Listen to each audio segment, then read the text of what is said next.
Neocameralism and the Escalator of Massarchy. Mencius Moldbug. December 20, 2007. Unqualified Reservations. Narrated by Skeptical Waves. Neocameralism and the Escalator of Massarchy. It is very hard to show that any new form of government is superior to that practiced now. It is even harder to show that any new form of government is superior to any practiced ever.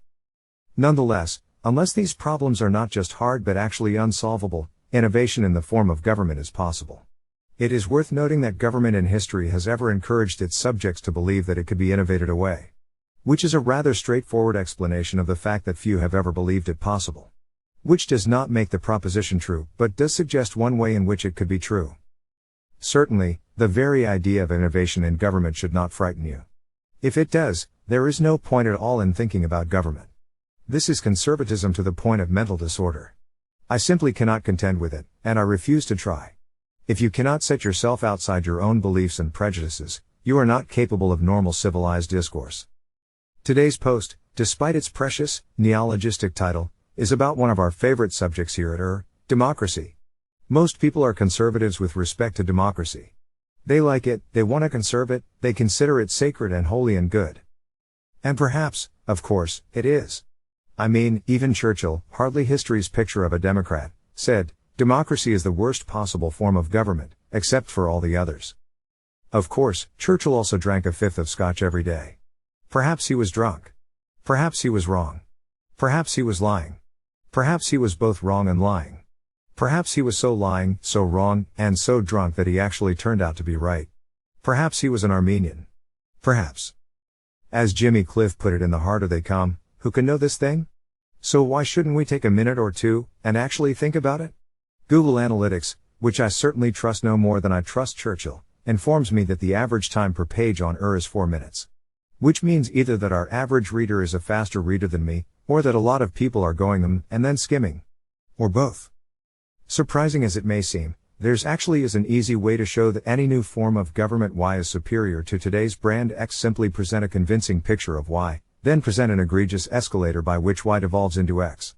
An egregious escalator is a sequence of historical events, each of which is in some way egregious, demented, fraudulent, retarded, barbaric, predatory, psychopathic, or otherwise nasty, by which one thing turns into the other. Since no number of wrongs can make a right, X must be more egregious than Y, which makes Y superior to X. Of course, we are making large, broad judgments here. It is impossible to entirely eliminate all forms of nastiness from every human affair. On the other hand, if you can't just agree that Nazism and communism were nasty, you must get water on the brain every time it rains. Any fool can keep an open mind. Readers do not strike me as non-judgmental people. Also, the procedure above is a bit too direct for me. To avoid pressing political hot buttons, and to make the argument more modular, I prefer to show that Y can devolve into Z, and Z is equivalent to X. So we'll start by showing that neocameralism can devolve, through a series of nasty steps, into a system called massarchy. Massarchy is of course our Z, but we will not spoil our suspense by considering it further. Note that the steps in an egregious escalator need not be inevitable, or even plausible. They just need to be undesirable, i.e., egregious. The only axiomatic assumption we have made so far is that nastiness obeys a total order. If B is more nasty than A and C is more nasty than B, C must be even more nasty than A. If you differ on this, we have different definitions of nasty, to say the least. And I must ask you to take with your nasty, and somewhere else click. So, for example, if an egregious step is absolutely physically impossible, we don't care at all. We can just introduce aliens into our Denken experiment. They can fly in on their big silver frisbees and fuck all kinds of random shit up. Let's start with my ideal world, the world of thousands, preferably even tens of thousands, of neocameralist city-states and ministates, or neostates. The organizations which own and operate these neostates are for-profit sovereign corporations, or sovcorps. For the moment, let's assume a one-to-one mapping between sovcorp and neostate. Let's pin down the neocameralist dramatis personae by identifying the people who work for a sovcorp as its agents, the people or organizations which collectively own it as its subscribers, and the people who live in its neostate as its residents. Secondary corporations which it sponsors are its subcorps. Non-profit organizations which operate with its permission are its suborgs. Illegal organizations are olorgs.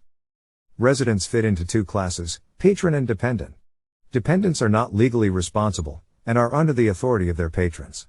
There is no dependent without patron, although subcorps or suborgs may act as patrons. The neocameralist state is not a charitable organization, but it has no reason not to tolerate a genuinely apolitical charity. Since patrons generally act in place of their dependents, we need not consider the latter from a political perspective. So any politically relevant person P, with respect to any subcorp S, can be marked or unmarked with 3 bits of state: subscriber, agent, patron. For example, it is generally unhealthy to have a large quantity of patron-subscriber overlap. When a subcorp's patrons and subscribers are the same people, the conflict of interest is inherent. Actions which harm most or all subscribers may turn out to benefit some or many patrons. Do you want to go there? You don't. But perhaps we'll see what happens if you do. Every patch of land on the planet has a primary owner, which is its subcorp. Typically, these owners will be large, impersonal corporations. We call them subcorps because they're sovereign. You are sovereign if you have the power to render any plausible attack on your primary property, by any other sovereign power, unprofitable. In other words, you maintain general deterrence. Sovereignty is a flat, peer-to-peer relationship by definition. The concept of hierarchical sovereignty is a contradiction in terms. More on this in a minute. The business of a subcorp is to make money by deterring aggression. Since human aggression is a serious problem, preventing it should be a good business. Moreover, the existence of unprofitable governments in your vicinity is serious cause for concern, because unprofitable governments tend to have strange decision structures and do weird, dangerous things. Nuclear deterrence, mutual assured destruction, is only one small class of deterrent designs.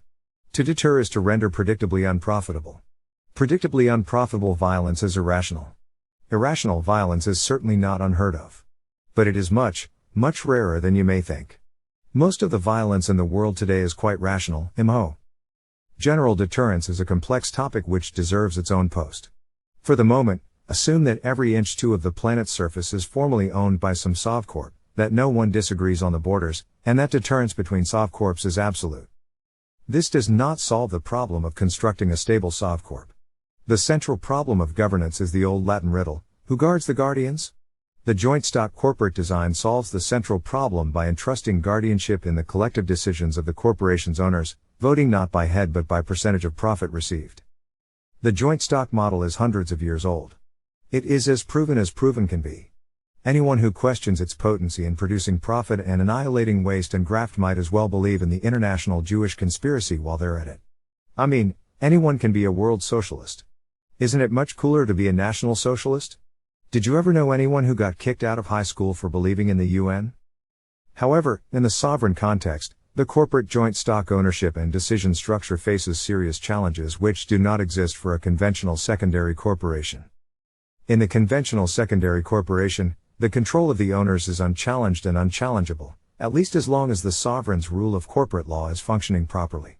The corporation is incorporated under the oversight of a sovereign protector, or sponsor. This is what makes it a secondary corporation. The sponsor of a secondary corporation manages the relationship between owners and directors and managers. The ideal sponsor does not tolerate any hanky-panky in these relationships, and nor does it insert its own weird ideas about how the company ought to be run. The owners are in absolute control of the directors are in absolute control of the managers, period. In a properly sponsored corporation, whatever the details of its organizational structure, authority flows in one direction. It does not go around and around in a big tangle, it does not reverse its course like a tidal river or a broken sewage valve, it certainly does not ferment in big lagoons like industrial pig waste. No.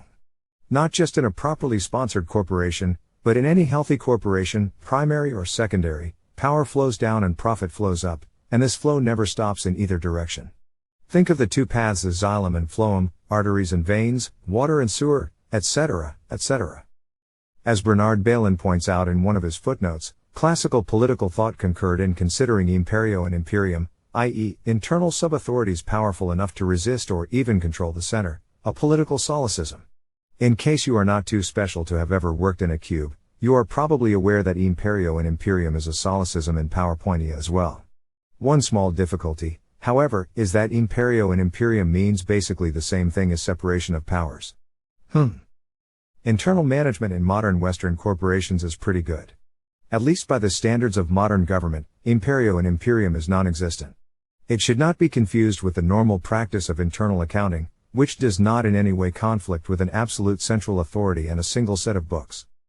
In a secondary corporation, external management, the top two layers, shareholder to director and director to executive, are and must be regulated, or at least overseen, by the sovereign sponsor. As one might expect, external management these days is not as healthy as its internal counterpart. Boards are infested with inside directors, voting is intentionally obfuscated, CEOs and CFOs often manage to cheat shareholders. While I am hardly an expert in the subject, from my casual standpoint it doesn't look like American corporate law and governance deserves any grade above a C. Perhaps some commenters will beg to differ. Still, the US is almost certainly the most efficient, least corrupt sovereign sponsor in the world today.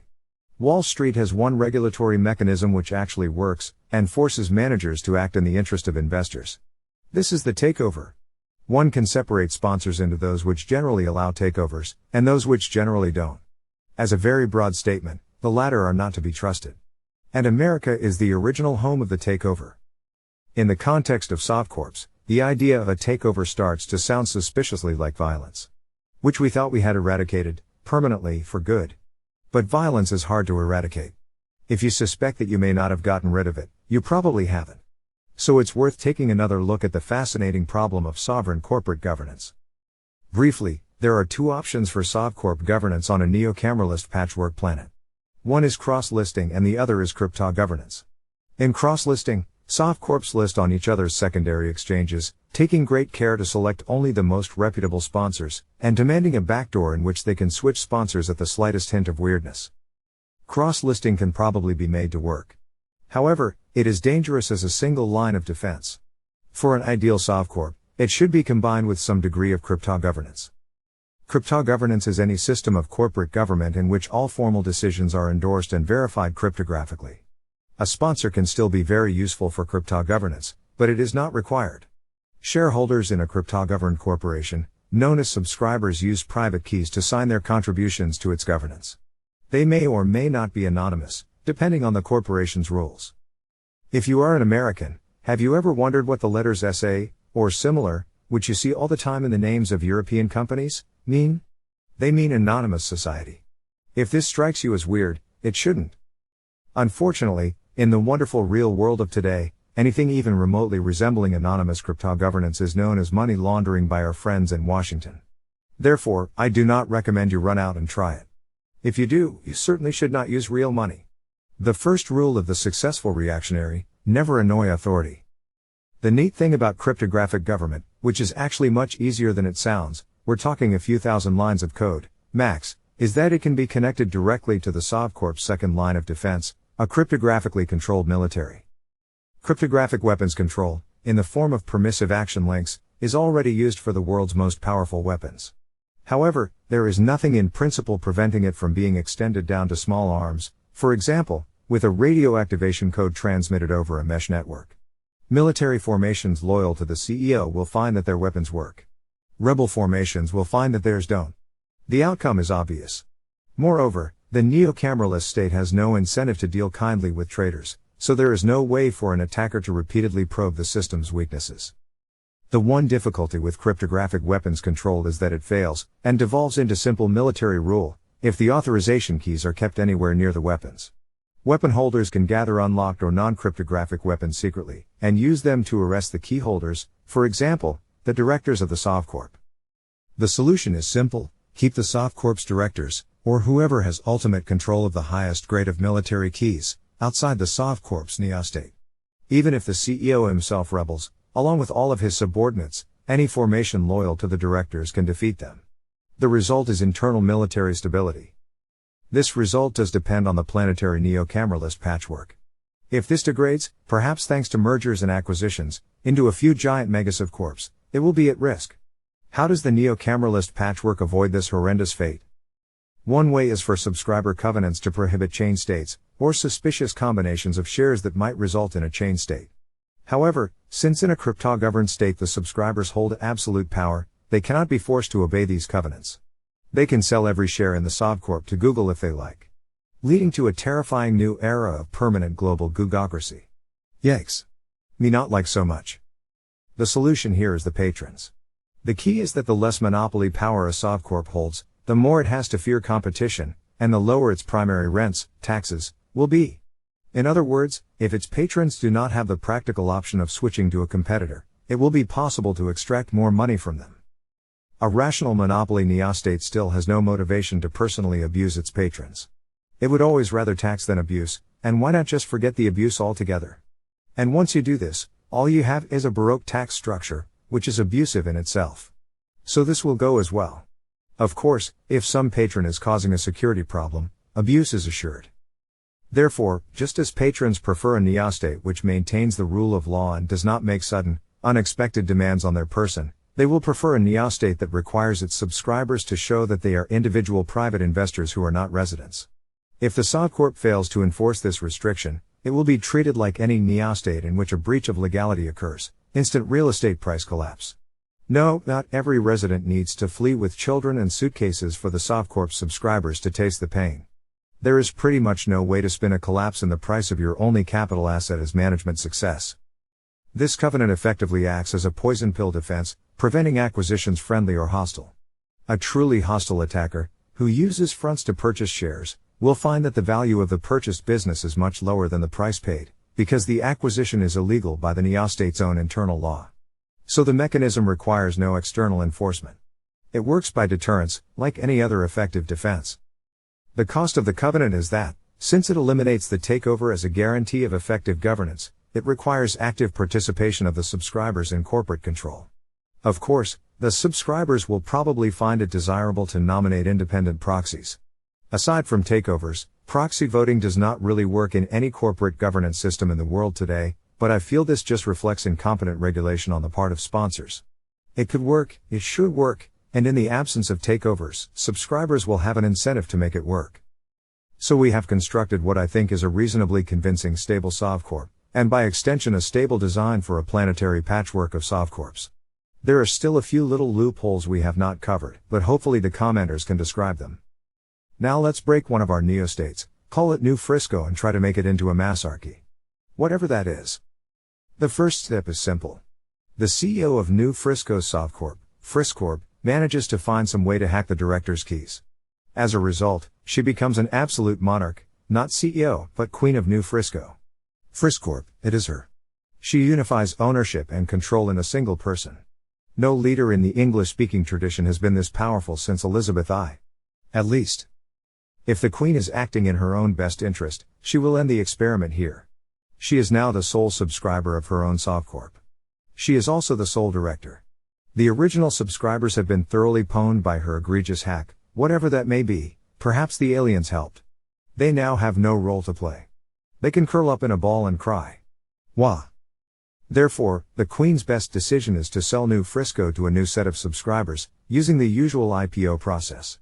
As part of any such IPO, she will almost certainly have to resign. She is not exactly what you'd call trustworthy. Would you hire her? I wouldn't hire her. And hopefully this new Sovcorp, which to honor the utter blandness of government in the neocameralist era we'll call NextCorp, will come with a new set of encryption routines. However, she does not do this. This is not because she is acting in her own best financial interest. This is because she is an ironclad bitch and she loves power, and no amount of cash can substitute, in her own personal opinion, for the sheer awesomeness of being Queen of New Frisco. I mean, it's not like she's short of money, anyway. However, the Queen fails to notice something else, which is that the encryption keys that control her military are compromised. Just as she hacked the directors, her generals hack her. They cannot obtain the keys, but they can break the system so that no keys are needed to operate their weapons. While no other neostate in the world will allow the sale of more weapons to a failed neostate whose military control framework has broken down, the generals of New Frisco have all the weapons they need for the moment. They certainly have enough to arrest the Queen and have her shot at once, which they do. New Frisco is getting ugly. The generals are now in command. New Frisco becomes a classical military despotism. Probably at this point it becomes difficult for patrons to leave New Frisco. It certainly becomes difficult for them to leave with all their assets. In theory, it is possible for normal social existence and economic activity to continue in a basically normal way under a classical military despotism. Portugal under Salazar, Spain under Franco, Mexico in the Porfiriato are all good examples. Military rule, or militarchy, is still one of the closest governmental forms to neocameralism, and if there was such a thing as a stable militarchy it would be quite satisfactory. However, militarchy is not stable. The problem is that the generals can only rule for as long as the soldiers are willing to follow them. And also there is the question, which generals? The difference between militarchy and neocameralism is that militarchy is informal. The only way to know who the soldiers will follow is to have a coup and see what happens. Ambiguity of power raises its ugly, ugly head. If they are acting in their best interests, therefore, the generals will do what the Queen should have done, and get out while the getting is good. They should construct a new subscriber structure by issuing shares, probably prorated by rank, to the entire military. The military can then sell those shares, probably gradually over time, and neocameralism reasserts itself. However, they do not do this. Perhaps they are ignorant, or pig-headed, or something. These conditions have certainly been noted in military men. So the egregiousness continues. The generals therefore take the second best option, and convert their militarchy into an oligarchy. The present government of China is an excellent example of an oligarchy. An oligarchy is an informal system of government in which militarchy has broadened to include all influential individuals in the state. When soldiers govern, the distinction between soldiers and administrators disappear. The oligarchical system of sovereignty works by convincing potential leaders that they are more likely to succeed by staying in the tent, rather than outside of it. Any one-party state is essentially an oligarchy. In its modern form, at least, an oligarchy tends to take the form of a hierarchical pyramid with not one leader, but a committee, council or parliament, at the top. Like all governments, it distributes its profits in the form of power and money. Some people like power, some prefer money. You certainly cannot buy the former with the latter. At least, it is never a simple transaction. Everyone in an oligarchy is always jockeying for position. The informal personal conflicts within an oligarchy can often be poisonous, but at least they are political only in the sense of office politics. That is, they do not involve the banner-waving tropes of mass politics. So oligarchies, too, can be quite satisfactory places to live and work. All of today's governments, whether proto-neocameralist such as Singapore, Hong Kong, and Dubai, or post-democratic as in the US and Europe, contain significant oligarchical elements. That is, their decisions are affected by many people who often have no formal decision-making position, or whose formal position inadequately describes their real influence. For example, the Western bureaucratic system operates under the delusion that there is some distinction between political and non-partisan government. The latter can therefore be conducted by permanent officials who are unaffected by elections, as well as by NGOs which are not even formally part of the state. As long as the system can sustain the illusion that the political officials are making all the real decisions, and the non-partisan ones are only carrying out technical directives, the present Western model combines some of the political advantages of massarchy with some of the administrative advantages of oligarchy. Massarchy becomes necessary because oligarchy is unstable. Once we enter the oligarchical phase, it becomes clear to everyone anywhere near New Frisco that its power base, which would be its subscriber base, if formality had not broken down, is expanding at a rapid and uncontrollable speed. Therefore, the patrons start to get in on the action. They are, after all, right there. And they are no more noble than anyone else. Massarchy is any system of government in which those who hold power are confirmed by the allegiance of the masses, or at least some segment of them.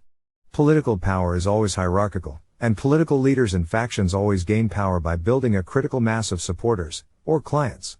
The rise of massarchy under the Gracchi marked the beginning of the end of the Roman Republic. An interesting question is why, considering the ineffectiveness of unprofessional mobs in combat against professional soldiers, especially in the modern military era, but the profession of soldier is hardly new, popular mass is at all relevant.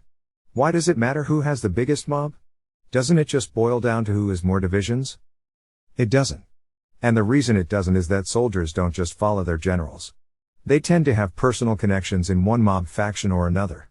Thus, the size of the mob indicates the number of divisions who are likely to agree with it. Soldiers, like everyone else, want to be on the winning team, so the head count of the mob becomes a shelling point. Massarchy is best defined as a system of government in which the opinions of residents are captured and controlled by one or more political factions. One easy way to capture a resident's opinion is to dangle the possibility of plunder generated by political cooperation. Especially when said plunder is distributed in the form of both power and wealth, for example, in the form of government jobs, opinion, responding to the great human capacity for flexible self-interest, will swing in its favor. The inevitable consequence of massarchy, therefore, is a strange systematic distortion of popular opinion, in which residents, perhaps at this point we had better call them citizens, adopt not those theories of government and society which are most accurate, but those which are most likely to win power. These tend to be those theories which tend toward expanding the state, increasing its revenue and authority, etc. In a massarchy, expansive theories of the state tend to prevail over contractive theories, through the natural process of political entrepreneurship. If you are a leading supporter of an expansive theory of government and your faction gains power, you are likely to get a job out of it. If your faction holds contractive theories and it wins, there are more likely to be layoffs. Thus, if the probability of victory is equal, you are always better off joining the expansive forces. Thus expansive forces tend to win, another good reason to join them. Remarkable as this may sound, massarchy demands that every adult citizen of a state support some political faction and maintain some theory of government. You can eat cheese, you can even be a connoisseur of cheese, without knowing anything about how cheese is made, having some opinion of who should and should not be making your cheese, etc., etc. In a massarchy, everyone is expected to be a cheesemaster. If they fail at this task, the result is bad cheese. Fortunately, most of today's massarchies do not actually inflict government cheese on most of their citizens, but the fate is not difficult to imagine. It is only natural that in a massarchy the most influential individuals become those who influence public opinion. The course of future decisions in a massarchy will be set by its journalists and professors. Those who wish to change the world, i.e., exercise power, will aspire most to these roles. The aphorism that academic politics is so bitter, because the stakes are so small, is an easy misapprehension of this situation. Actually, academic politics is the most important thing in the world. In policy debates in a massarchy, the only card that trumps popular opinion is science, and this card is not infrequently played. Massarchy corrupts science just as it corrupts popular opinion, by favoring the victory of views which lead to more expansive programs of government, regardless of their accuracy.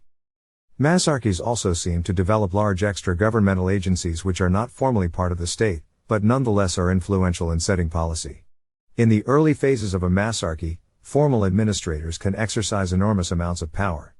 However, this attracts the jealousy of other administrators. The compromise is often to adopt a formal process by which decisions are made.